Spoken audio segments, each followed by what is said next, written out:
for today is mag-unbox tayo ng ating order na parcel. May laman na 1.5 million char. Para sa ating sa accessory sa motor. Actually guys, in-open ko na to eh.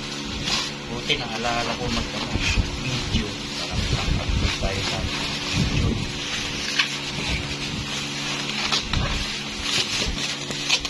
Ayun, sapatos pala guys. Sacro rear mirror para sa ating Honda Click. Ano ba naman lang siya?